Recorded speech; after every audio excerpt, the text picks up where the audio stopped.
Казан Мөселман кино фестиваленең нәтиҗәләрен билгеләделәр. Быел фестиваль тарихта беренче тапкыр ябык режимда үткәрелде. Фильмнарда заманчалык, дин һәм җәмгыятьне борчый торган мәсьәләләр чагылыш тапканмы? Без бүген гадәттәгечә онлайн режимда эшлибез, кунакларыбыз Skype аша элемтәдә. Хәерле кич исәнмесез, эфирда Таяну нуктасы тапшыруы, студияда Алмаз Афиятов. Без бүген Казан Мөселман кинофестивале турында сөйләшәчәкбез. Миләүшә Ләбиев, нәтиҗәләр ясарга буладыр инде, ләкин иң элек сорап китәсе иде. Менә быел ниндирәк үзенчәлекләр булды фестивальне үткәрүдә? Без беләбез, ябык режимда үтте һәм онлайн форматта күбрәк үткәрелде дип әлеге фестивальне. Хәерле көн исәнмесез. Чыннан да безнең быел онлайн форматта үтте һәм жюри безнең ябык форматта эшләде. Ягъни бөтен ссылкалар фильмнарга алар алдылар, почташа һәм карадылар. Һәм инде кичәгенәк без шул жюри белән бөтен нәтиҗәләрне ясадык һәм бүген инде әйтергә була кемнәр безнең җиңүчеләр. Ләкин бер генә нәрсә әйтәсе килә, безнең милли конкурс ул офлайнда театрында без бөтен милли конкурста булган фильмнарны күрсәттек һәм Аллага шөкер, анда күп кенә халык инде безнең милли фильмнарны карады. Әгәр дә милли фильм турында сөйлибез икән инде, без монда әйтә алабызмы? Менә быел шулай ук нәкъ менә Татарстан ягыннан да фильмнар тәкъдим ителде дип һәм нәрсәләр үзгәрде икән? Монда бит инде Мөселман кинофестивале ул озак еллар дәвамында үткәрелә. Менә үзгәрешләр һәм юнәлеш башка төрле булды дип әйтеп буламы быел? Быел шул инде үзгәрде формат, чөнки элегрәк безнең бит инде офлайн формат булды. Бөтен илләрдә монда Казанга килеп режиссерлар, продюсерлар аралашты. Быел инде андый мөмкинчелек булмады. Ләкин шул ук вакытта менә бу формат ул аның плюслары да бар дип әйтергә була. Чөнки узак вакыт дәврендә жюри агзалары эшләргә мөмкинчелек алды. Алар 2 ай карадылар, бик җитди карадылар һәм программаны бик көчле дип әйттеләр. Быел программа былтыргысына караганда көчлерәк дип әйттеләр безнең жюри агзалары. Һәм шулай ук безнең сайлау комиссиясе аларда нәкъ менә шул фикерне әйткәннәр иде. Шуңа мин шундый нәтиҗә ясадым үземә. Нинди генә авырлыклар булмасын, барыбер кино бар һәм булачак. Менә шул уңайдан Ремзил әфәнде сездән дә сорап китәсе килә, кино индустриясе кайсы юнәлеш буенча бара икән? Чөнки без монда карадык, менә мәсәлән 63 илдән 629 фильм тәкъдим ителгән ди. Бу әле бер фестиваль кысаларында гына да. Бу соннар дөрестән дә инде гаҗәпләндерерлек, ә менә юнәлешләр һәм сыйфат буенча ничегрәк дип саныйсыз сез бүген әлеге мәсьәләдә? Минемчә, Мөселман киносының эчтәлеге һәм аның сәясәте бик актуаль һәм дөрес, кирәк. Чөнки кинода хәзер күңел ачу, куркыныч көч куллану, ниндидер азгынлыклар, эротика беренче урынга чыга башлады. Гомумән яшьләр хәзер бөтенләй башкача зәвык белән эшлиләр. Ләкин мәңгелек кыйммәтләр бар бердән. Икенчедән, милләт-ара, дин-ара мөнәсәбәтләр, һәр кайсы шундый ниндидер эгоистик, ниндидер центризм бар. Менә шул вакытта чикләнеп карау, исламофобия бар, башка диннәргә начар карау бар, ягъни милләтләр һәм илләр арасында, халыклар арасында киеренкелек артты. Менә шул вакытта ничек соң менә шушы ниндидер расизм, фашизм килеп чыкмасын һәм үзең тәрбияләгәндә ничек итеп кешеләргә бирергә, кем ул мөселман, кем ул әхлак, нинди халыклар нинди була дигәндә хәзер бит инде тамаша, китап укырга да ирнәләр, газета бәлки карамыйлар. Шушы кино жанрында шундый кешеләрнең шикләрен, ниндидер догмаларын юкка чыгарып, кавыштыру өчен дип әйтим. Шуңа күрә хәзерге трендларны мин үзем беләсем килә. Нинди фильмнар быел тамашачы тарафыннан кабул ителәләр һәм шунда ук әлбәттә минем тәкъдим булачак. Миләүшә ханым, менә бу жюри агзалары караган фильмнарны шул ук каналлар аша хәзер бөтен тамашачылар да махсус онлайн режимында карап утыра алырмы? Без танышырбызмы һәм аларның комментарийларын, башка еллардагы фильмнар белән чагыштыруларын без белербезме, юкмы? Шуны тизрәк беләсе килә. Миләүшә Ләбиев, димәк сезгә сүз хәзер. Әлбәттә онлайн режимда без моны бөтенесен әйттерәбез. Инде кичәгенәк бөтен жюри агзаларын утырышын без яздык. Ул язмада бар. Без ул язманы хәзер безнең сайтка урнаштырачакбыз, чөнки анда бөтен фильмнарга карата фикер әйтелде. Һәм инде Әгәр мөмкинчелек булса, киләсе елга без нәкъ менә шул фильмнарның режиссерларын һәм фильмнарның үзләрен һәм жюри әгъзаларын чакырабыз Казанга. Димәк, киләсе елга Алла бер сала теләсә, 2 фестивальнең программасын күрсәтәбез. Әлеге вакытта без аны сайтка гына менә шул жюри әгъзаларының утырышларын гына күрсәтә алабыз. Чөнки фильмнарны онлайн күрсәтү өчен менә шул хокукларны алырга кирәк. Режиссерлар, продюсерлар ул хокукларны интернетка чыгарырга рөхсәт бирмиләр әлегә. Менә алар Казанга килгәч, әлбәттә ул вакытта без күрсәтәчәкбез. Әйе, монда каршылыклар да туа димәк әлеге онлайн форматның. Рафик әфәнде, без гадәттә менә мөселман киносы фестивале дигәндә күпләр инде барыбер күпләрнең башында дип әйтик шундый стереотип яши. Алар бары тик дин турында гына булырга тиеш, алар менә шу дини кысаларга туры килергә дип. Чынлыкта исә хәлләр башкачарак. Менә монда мөселман киносы фестивале дигәндә асылда һәм нигездә нәрсә ятырга тиеш сезнеңчә? Чыннан да менә бу проблема Казан халыкара фестиваленең йөзе концепциясыз инде булырга тиеш дигән мәсьәлә хакында инде аны оештыручылар да, шул исәптә менә без дә шактый фикерләр алыштык. Инде бик күп еллар дәвамында менә шушы фестиваль кысаларында без конференцияларда уздыра идек, кино белгечләре җыеп. Һәм чыннан да менә Казан халыкара бу кино фестивале үзенең йөзен тапты дип әйтергә була. Ул чыннан да нинди дә булса, теге ябык бер конфессиональ генә фестиваль түгел.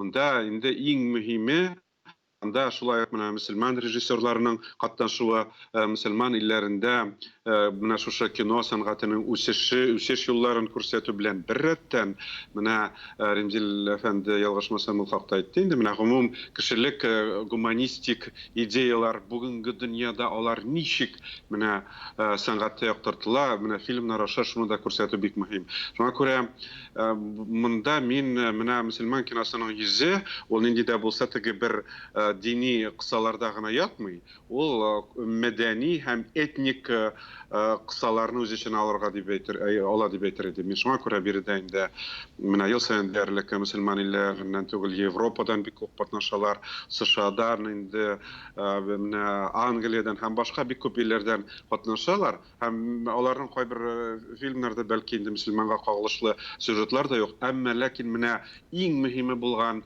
менә шушы гомум кешелек гуманистик традицияларны фильмнарда яктырту, менә бу фестивальнең шулай йөзен билгеле дип әйтер идем мин. Урталыкны ничек сакларга икән? Чөнки хәзер бит инде шул ук мәсәлән Ремзил әфәнде әзрәк кагыла башлады әлеге темага. Шул ук мәсәлән расизм мәсьәләсе, аннары дин ягыннан төрле кысалардан чыкмау, бу бит әле шулай ук төп мәсьәлә. Хәзер фильмнарда да аңа бик зур игътибар бирәләр, хәтта шул ук Голливудта да мәсәлән, һәм әлбәттә инде дөнья күләм индустриядә әлеге мәсьәләне күтәрәләр, хәтта кайбер фильмнарга мәсәлән Оскарда бирми калганнары булды, нәкъ менә әлеге юнәлешләргә игътибар биргән өчен. Менә монда ничек урталыкны сакларга икән? Дини яктан. Шуннан да менә бу фестивальнең әлбәттә концепциясе инде ул шактый киң, ул мәдәният диалогы белән дә бәйле, һәм шуңа күрә урталыкны саклау шактый кыен дип әйтер идем мин. Әмма ләкин менә инде фестиваль Миләүшә ханым әйткәнемчә инде 16 ел дәвамында бара, биредә нинди дә булса зур проблемалар чыкмады. Ул чыгып алгалады, әмма ләкин алар нинди дә булса теге зур гаугага китермәделәр. Бүгенге көндә менә инде 16 ел дәвамында бу фестиваль шушы урталыкны саклап бара, һәм инде нигездә төп концепция итеп алынган менә гомум кешелек гуманистик идеяларны яктырту, менә бу фестивальнең йөзе булып кала. Шуңа күрә Ремзил әфәнденең дә әйтәсе сүзе бар. Иң башта менә Миләүшә ханым Айтуганова йомгакларын әйткәнчә үк мин шушы фестиваль турында тагы бер фикер әйтәсе килә. Бу гениальный проект, дөресен әйткәндә. 2000 елларның башында шушы халыкара фестивальне игълан итү, ул президент Минтимер Шәймиев катнашлыгында һәм аның фантазиясын да башланып киткән дип хәтерлим. Ягъни халыкара зур фестиваль Казанда булу, Татарстанның мәртәбәсен күтәрде.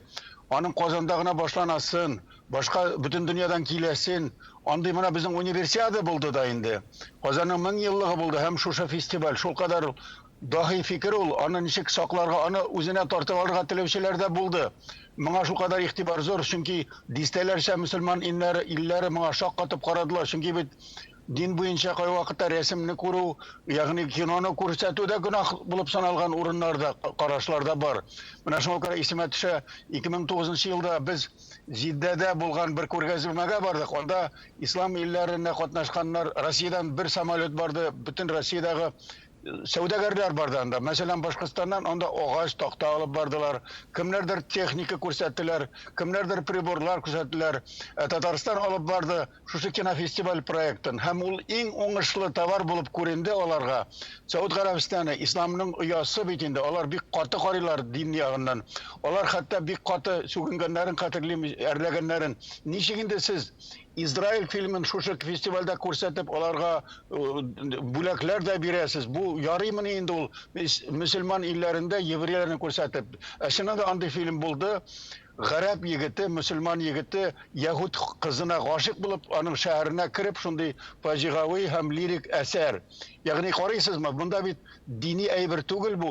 Демәк, гомум кешелек һәм кызыклы әйбер, шул кадәр зур вакыйга булды. Хәтта шушы гөнаһны да кичерделәр Сауд Гарәбистанының бу шундый каты динле шәһәрендә, Җиддәдә, Сәүдә шәһәрендә, чыннан да яраттылар. Миләш Рәбиевна, без инде әйттек, быелгы формат онлайн булды һәм ябык режимда үтте дип. Ләкин бит әле төп асыл да ул кешеләрнең аралашуы. Бигрәк тә тамашачы фикерен белү дә әле күпмедер дәрәҗәдә нәтиҗәләргә йогынты ясыйдыр. Менә бу ел, менә булар мондый күренешләр җитеп бетмәде кебек тоелмадымы сезгә? Быел булмады, ләкин шул милли программаны күрсәткәндә күп кенә кеше Мир кинотеатрына килеп карады һәм анда очрашулар булды. Бөтен режиссерлар үзләренең фильмнарын тәкъдим итеп, сорауларга җавап бирделәр. Әлбәттә, менә халыкара программага андый нәрсә оештырып булмады, чөнки әйтүемчә инде ябык режим булгач, анда инде ул фильмнарны күрсәтеп булмады. Шул, ләкин әйтүемчә инде киләсе елга без бу бер эшләрбез дип уйлыйм. Һәм әз генә пәрдәне дә ачсагыз, менә нинди фильмнарга өстенлек бирделәр быел? Ниндирәк режиссерлар һәм ниндирәк юнәлешләр һәм ниндирәк темалар быел өстенлек алды? Иң темалар турында әйтәсем килә, чөнки бу бүгенге көндә, бу заманада булган трендлар, иң беренче чиратта шуны әйтәсе килә, расизм проблемалары күп кенә фильмнарда күтәрелде. Икенче бер тренд ул бөтен дөньяда хәзер хатын-кызлар режиссерлар буларак эшлиләр һәм бу темаларга хатын-кыз күзлегеннән карыйлар. Чөнки чыннан да күп кенә илләрдә хатын-кызларга карата бар инде җитешсезлек һәм анда балалар турында бик кенә фильмнар булды. Мин уйлыйм, әгәр мин хәзер әйтсәм инде фильмнарны жюри әгъзалары үзләре инде җиңүче буларак күрде, сез аңларсыз, ниндирәк проблемага, ниндирәк вазгыятькә китә бу безнең трендлар. Һәм безнең трейлерлар да бар, тамашачылар һәм сезнең белән бергәләп карап үтик әле.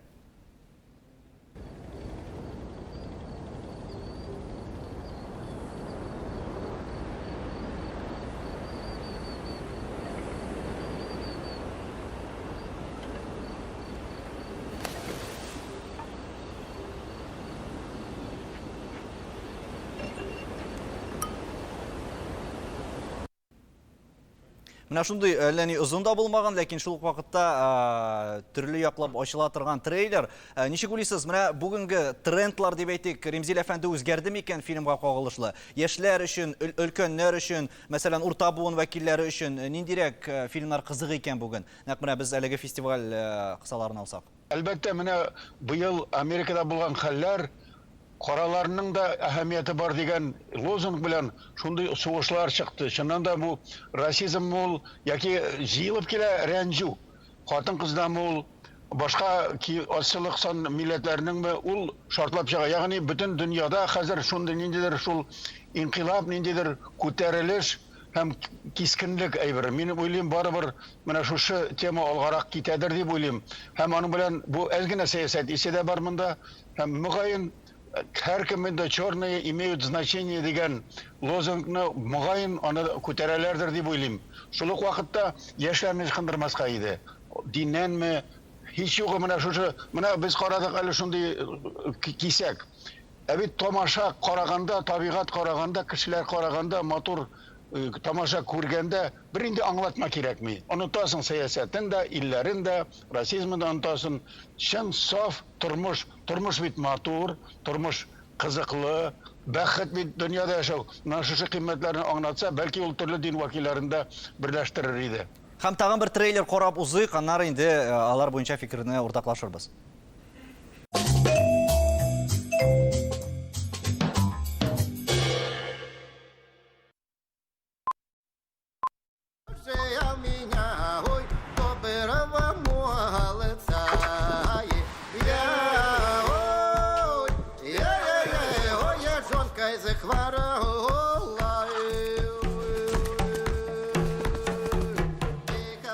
Тебе что, бабка, жить надоело?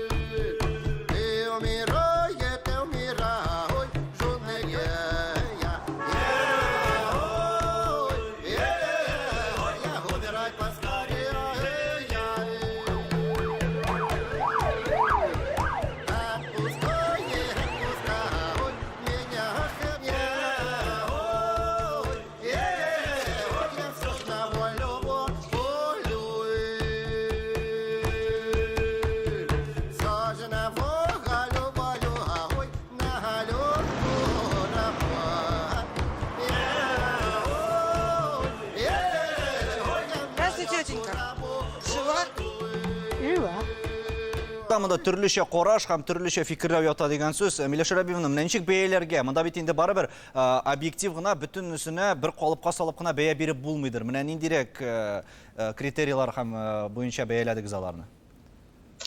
Безнең менә бу кыска метрлы фильмнар бар бит, һәм тулы метрлар фильм бар. Тулы метрлы фильмнарда ул номинациядә 5 приз бар. Әлбәттә, аның иң яхшы фильм дигән номинациясендә бар инде. Ләкин анда әле иң яхшы актриса, иң яхшы актер, иң яхшы режиссер, иң яхшы сценарий. Менә нәкъ шул критерийлар буенча инде жюри әгъзалары сайлый. Иң яхшы режиссер булса, әлбәттә инде ул режиссерлыкка карый. Сценарий булса, ул инде текстка карый.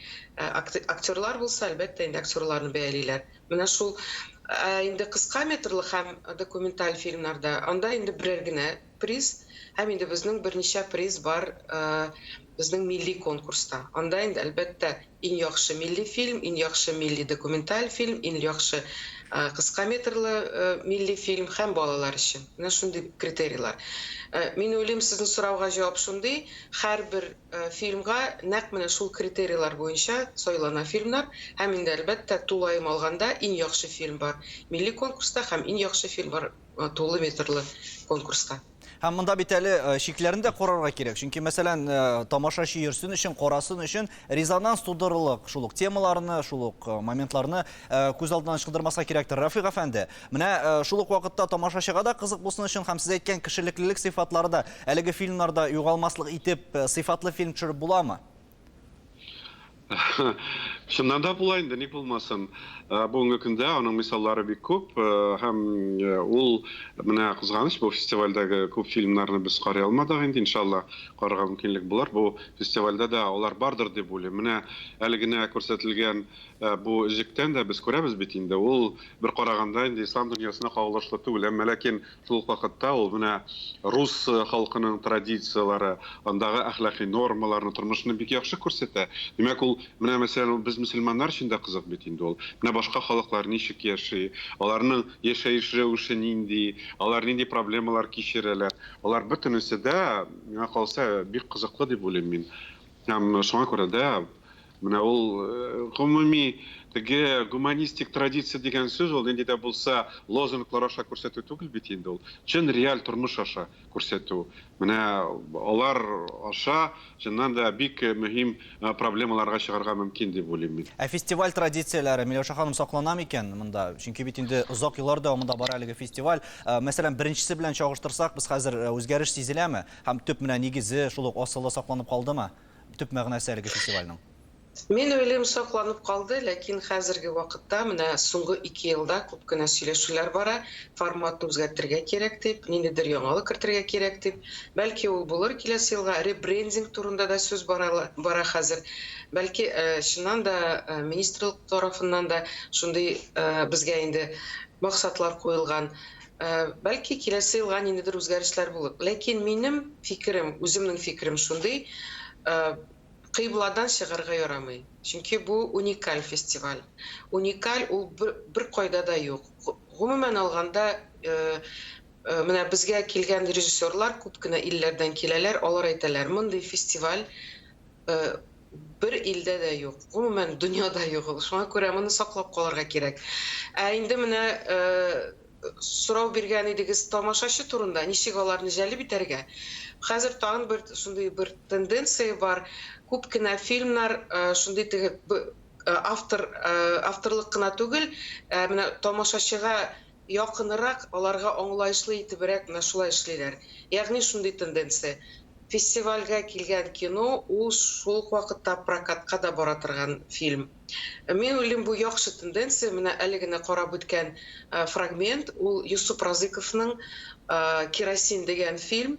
Ул күп кенә фестивальләрдә инде үзенең призларын алды. Безгә инде Россиядән нәкъ менә шул фильмны тәкъдим иттеләр. Безнең сайлау комиссиясе һәм алар әлбәттә хәзер прокатка да чыгалар. Менә шундый фильмнар барлыкка килде. Безнең фестивальдә дә күп кенә фильмнарны гади генә тамашачы кинотеатрда аңлый. Элегрәк, мәсәлән, күп кенә фильмнар авторлыкка шулай таянып, кай вакыт аңламый торган әйберләр дә бар иде. Гади генә халыкка дип әйтәм инде. Менә шул тенденция мине сөендерә, мәсәлән. Мин уйлыйм, бу яхшы тенденция. Римзил әфәнде, ничек уйлыйсыз, Татарстан бу юнәлештә нидирәк эш алып бара? Чөнки без әйтәбез, соңгы вакытта Татарстанда, мәсәлән, кино төшерү урыны итеп тә, мәсәлән, шул ук актерларны файдалануда. Менә гомумән Татарстандагы кино үсешен сез ничек бәяләр идегез? Әлбәттә, талантлы кешеләрнең активлыклары сизелә. Акча бүлү азрак. Һәм үзебезнең кызыклы проектлар бар. Салават Юзеевның короткометражкалары бар. Дөньяга күрсәтә торган истәлек бар. Теләк кенә бар. Менә шушы татар халкы, аның дини, рухи тормышы, Татарстан турында дөнья күләмендәге шедевр төшерелсен иде һәм аны күреп танысыннар иде. Монда агитация, пропаганда фильмы гына түгел, чыннан да сәнгать дәрәҗәсендә булсын һәм милли дә булсын. Татар турында, татар тормышы, бәлки дини тормышы түгелдер, бәлки мөслим районы турындадыр. Мин көтәм, егетләр, кызлар, әйдәгез әле кино сәнгатендә без дөнья дәрәҗәсендә күтәрелик. Һәм моның өчен безнең талантларыбыз, шәхесләребез җитәрлек, һәм әлбәттә үзебез фестиваль хуҗасы булгач, біз үрнәк күрсәтергә тиешбез. Һәм моның өчен безнең Татарстанның җитәкчелеге дә һәм халкы да үзенең өлешен кертергә тиештер ул, чөнки бөтен дөнья безгә карап тора. Рафик әфәнде, менә шушы Римзил абый әйткән дини, рухи шедеврны без күрә алачакбызмы һәм кайчан күрергә икән аны? Юк, чыннан да менә соңгы 10 елда татар киносы дигән исем чыкты инде ул. Ул элек без татар киносын гомумән белмидек инде, татар режиссерлары татар проблемаларына, тарихи темаларга. Бүгенге көндә инде ул хәзер татар киносы дигән исем бар. Һәм инде ул халыкара фестивальләрдә дә катнаша. Менә бу Казан фестивалендә дә инде ул махсус бер юнәлеш буларак бара. Һәм шуңа күрә дә иншалла бу алга таба безнең чыннан да интеллектуаль потенциалда, инде сәнгать потенциалы бездә бик зур. Инде үзебезнең уку йортларыбызда бар, мәсәлән, мәдәният уку йортында инде актерлар да әзерлиләр. Шуңа күрә ул мөмкинлекләр бар һәм без әкренләп алга таба бу проблеманы да халыкара зур фестивальләрдә катнашырлык һәм анда призлар алырлык фильм әзерли алырбыз дип уйлыйм мин. Бу яктан мин оптимист. Миләүшә ханым, мөселман киносы фестивале нәтиҗәләрен билгеләүдә сезнеңчә нәрсә таяну нуктасы булырга тиеш? Гадел булырга тиеш, әлбәттә, сайлау һәм көчле фильмнар бөтен дөньядан килсә, алардан сайлап алырга була. Һәм инде әлбәттә безнең милли кинематографиядан да ел сайын бер фильм булса, күбрәк тә булса бик яхшы булыр. Ләкин ел сайын бер генә фильмда катнашса, әлбәттә берничә елдан Каннский фестивальгә дә барыр әле бу фильм дип минем шундый хыялым бар. Алла бер салатласа булыр әле дип уйлыйм мин. Демәк, мақсатлар зурдан, барыгызга да бик зур рәхмәт. Безнең белән элемтәдә булганыгыз өчен ышанып калабыз. Дөрестән дә безнең әлеге фестиваль үсүе белән татар киносы да югары дәрәҗәләргә күтәрелер дип. Сау булыгыз. Иң мөһиме фестивальнең төп асылы саклансын иде дигән теләктә сау булашабыз. Исәнлектә күрешергә язсын.